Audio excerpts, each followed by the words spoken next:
All right, I want to show everybody what I did here to install a oil catch can on a Sprinter V6 3.0 turbo diesel.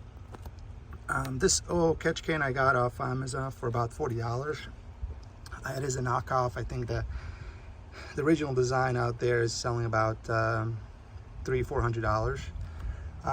Regardless, I did hook it up to this intake for the cabin filter.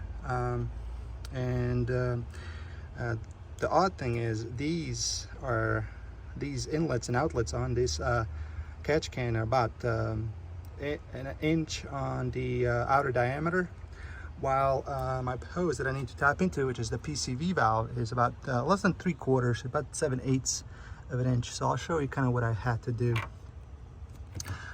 Besides purchasing this, I did have to go purchase a hose, which is a 1-inch inner diameter from AutoZone, or any other parts store has it. Also, I had to 3D print these Barb reducers. So this goes from 1 inch, which is this hose here, to 3/4, which is about right here.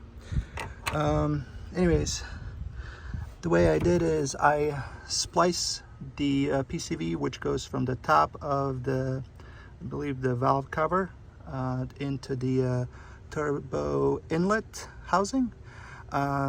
So I have a reducer right here, so it goes from this PCV hose to this 1-inch hose, which goes in here and then out back into the turbo inlet. So again, there's another Barb reducer as well as there is.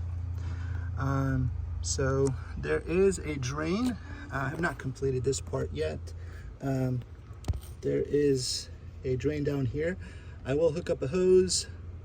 Let's see, a hose with a bulb valve. So anytime I'm changing my oil, I can check for oil in the canister as well.